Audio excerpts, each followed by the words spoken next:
Shalom and welcome to my moment of Torah as we approach Shabbat Chol HaMoed Sukkot. I hope your holidays have been wonderful so far. On a recent walk, I was listening to the Hidden Brain podcast on NPR and chose to listen to an interview with Dr. Sheldon Solomon called "We're All Going to Die!" Feeling strongly as I do that we live in a society that thinks we can somehow cheat death, I was interested in hearing what he had to say. Dr. Solomon and his colleagues, Drs. Jeff Greenberg and Tom Pruszynski, have done extensive empirical research based on the theories of Ernest Becker, who wrote Denial of Death. They posited that being reminded of one's mortality impacts that person's behavior in various situations.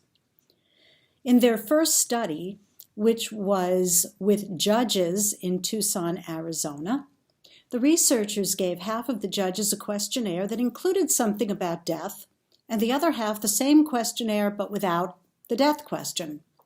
Afterwards, the judges were asked to set bail for a prostitute. For the control group, the average bail set was $50, which is about the average that it's usually set at. For the group where death was mentioned, the average bail was $455, 9 times. Other studies confirmed that when people were reminded that eventually they would die, their attitudes and behaviors were different than the control groups who were given the same questionnaires, but without the reminder of death. Based on Becker's work, Solomon and his colleagues came up with terror management theory, which proposes that a basic psychological conflict results from having a self-preservation instinct while realizing that death is inevitable and to some extent unpredictable. This conflict produces terror, and the terror is then managed by embracing cultural beliefs or symbolic systems that act to counter biological reality with more durable forms of meaning and value.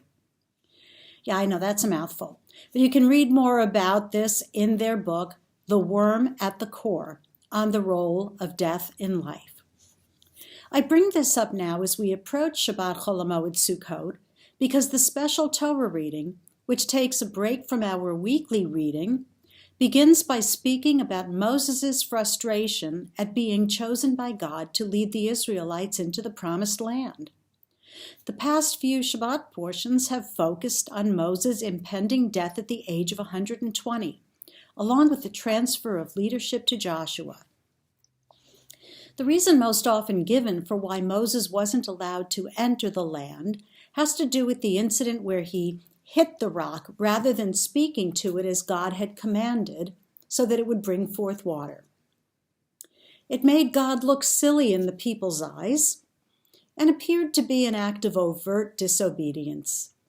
However, as I've written before, the people had no water because Miriam had just died, and our Midrash connects Miriam to a well that followed the people during her lifetime. And in my mind, Moses was acting out of grief at the loss of his sister. Having heard Dr. Solomon interviewed on the podcast, Moses' behavior makes even more sense. When someone dies, we're reminded of our own mortality. But unlike a possible brush with death, which often impels people to make positive changes in their lives, terror management theory shows that the reaction is different when one is simply reminded of his or her mortality. In fact, a study of Israeli soldiers found that those who were aggressive drivers to begin with became more aggressive when faced with the idea of their death.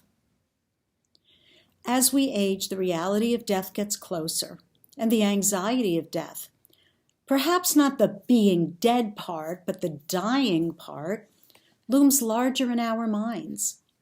When this comes up, when we attend a funeral or a shiva, when we hear of a celebrity death, especially someone younger, we can be aware of our reactions and feelings and be mindful of them to choose our behavior.